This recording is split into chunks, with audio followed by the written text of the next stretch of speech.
All right, music fans, welcome back. Harmless Dave here, talking real music in real time for a few real people out there just like you and just like me. All right, very talented young lady here. Her name is Ches Kane.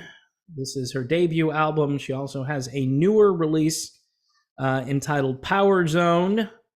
But Ches Kane, if you like the music of, say, Lita Ford or Vixen, especially Vixen, she's right in that Vixen wheelhouse.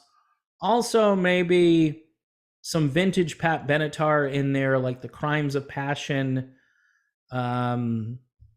Precious Time era. But anyway, Ches Kane, very nice person too. I've had her on the show a couple of times. She's got the style. She's got that late 80s style down, and she loves the look of people like Cher and Lita Ford and Vixen. So good for her. She's keeping things going out there. Whereas the classic rock world has very little to focus on. Very little. And Pat Benatar, who is kind of in the news, has responded to Senator Ted Cruz. And why is that? Well, Ted Cruz made this speech where he went off on Uncle Joe, Brandon. You want to call him Brandon? I haven't heard anyone call him Brandon for a while. Let's go, Brandon. Anyway, Ted Cruz made this speech, and it was kind of interesting. I think he missed the mark, though, with the analogy. He said this: I don't think Senate Democrats, if you had a video of Joe Biden murdering children dressed as the devil under a full moon while singing Pat Benatar, they still wouldn't convict. They still wouldn't vote to convict. Baffling many who couldn't understand why he chose to single out Benatar's music as being a symbol of evil. Well, I think I know what happened here. Ted Cruz misgendered the music of Pat Benatar, thinking it was the music of Ozzy Osbourne. There you go, media. He misgendered. What is wrong with you people? This is an easy one.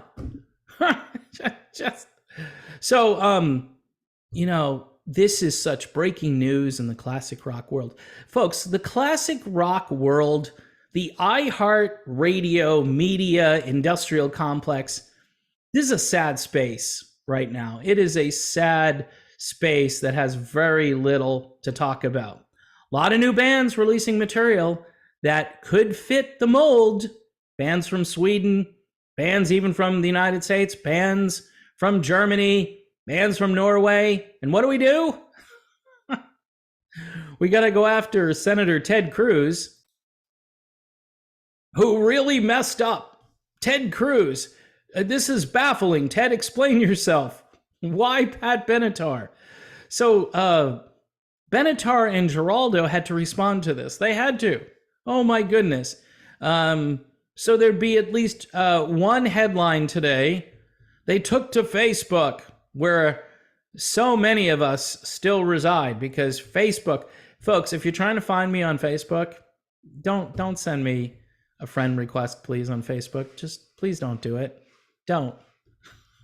I'm begging you. If you're a musician, please sign up for Patreon. It's $1 a month. It helps the channel, because then I'm going to be talking about new stuff that nobody else is going to be talking about.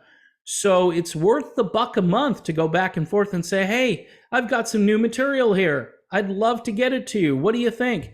Now, I can't respond to everything, but if you're sending me something on Facebook, I'm going to do a Picard facepalm. I'm just going to be like, why? Facebook? Seriously? Who's still using Facebook? And why are you using it so much?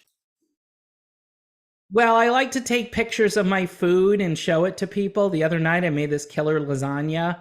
I took the picture and then I sent it away, and everybody was like, wow, that looks so delicious. I could never do that. I mean, taking pictures of your food and sending it. So Benatar and Giraldo responded and simply said, nice try, to Ted Cruz. Oh, and of course, Variety notes that Benatar's publicist said she wouldn't comment further on the subject. And while they didn't specify why they were replying to Cruz, it's clear by all the comments people believe that it was because Ted Cruz misgendered Pat Benatar and thought she was Ozzy Osbourne. It's just, Hell is for Children, maybe. Sounds like it might be an evil song. By the way, a lot of radio stations wouldn't play that song because the chorus, pretty outrageous chorus. And I kind of understand in hindsight, but the reason Hell is for Children, this is when Pat Benatar was onto something, when she understood about human trafficking. Now she's hanging out with all these alphabet soup type people, and they did that musical or whatever it is for Invincible. Yeah, The Legend of Billie Jean. It's supposed to be kind of like a Romeo and Juliet thing set to the music of Pat Benatar and Neil Giraldo. But unlike Shakespeare's lovelorn tragedy, Invincible has a cast of very unusual characters. We'll just say they're alphabet soup people and some other different things thrown in there just to update it, because we couldn't just have the old Romeo and Juliet. We couldn't have that out there on its own because, again, we have to update it for the current culture. The current culture, which is just so cultured, right? They're so cultured that they go off the rails because, look, Ted Cruz got most of this right.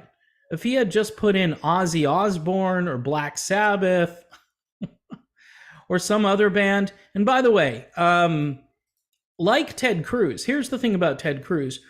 Right after 9/11, and this is true, Ted Cruz was like, you know what? The only musicians that are really responding appropriately to what happened on 9/11 are country musicians. I remember Alan Jackson put out this touching song. I think it was called Where Were You? Like When the World Stopped or something like that. And it was an emotional song. The rock community was kind of like, yeah, well, maybe we deserved it, Maybe the people in charge deserved it, but not the people in New York City. They didn't deserve it. None of us deserved it. But of course, nobody's going to dig deeper and find out exactly what happened there, because yet another conspiracy theory. That's all this guy does. He doesn't believe in the CDC. He doesn't believe in the FDA. And now he thinks our government plotted to do something on 9/11. Yeah, why would I think that? Our government is so trustworthy and decent, right? So the bottom line here, folks, is that Ted Cruz messed up. He misgendered Pat Benatar. And that's a problem because he should have used Ozzy, because then he would have gotten this right.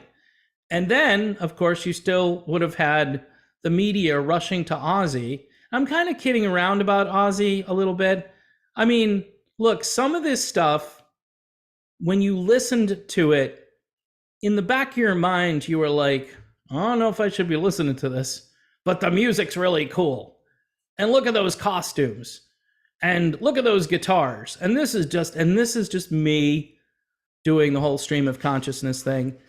But in hindsight, I think you would have been better off maybe to dial it back a little bit, put on some George Benson and kick back and just enjoy life and not be influenced by, people who want to bite the heads off of animals and spit them out, or I don't know, go watch The Dirt, that Motley Crue biopic thing that they did a couple of years ago. It's almost unwatchable in places for me. Definitely not a movie you want to watch with your kids around or even in mixed company. It's just embarrassing. It is. Maybe they were right about all the misogyny and stuff, but that's different than Me Too. That's different. By the way, Pat Benatar and Neil Giraldo, they believe in all of these current causes. I imagine they probably believe in the yellow, blue flag country, that we should keep sending them more money. What's weird about all of this is all of these people think the same about every issue. You know, Ruth Bader Ginsburg was a hero. You know, they think the same about everything. And I sit here and go, doesn't anybody have an original thought? Because it is original to be a little contrarian and think about maybe we shouldn't send Ukraine another $2.1 billion for weapons that are going to wind up in the hands of probably other countries and probably some really bad dudes, probably some real terrorists. Anyway, folks, Pat Benatar was really cool for me for a long time. I was a big advocate as far as wanting her to be in the Rock and Roll Hall of Fame. She made it. She deserves to be there. She's a great musician, great singer. Her husband is extremely talented, and they both deserve to be there. But, you know, that's about as far as I'm going to go right now. You know, they say stuff these days, and I just shake my head. I mean, I don't know if they even understand who their core audience is, especially when people get older, they tend to change. They don't have the same views they once had back in 1981. Anyway, you have to get older a little bit to understand some of these issues and be a little bit more clear-eyed on it and not just be all, the media told me so I'm just going to believe it. So here's an album you can believe in right here. Ches Kane. This is her debut album, Start Here. And if you like this, go order Power Zone or go listen to it. You know what? I would prefer people actually go out and purchase these. Help the artist if you can.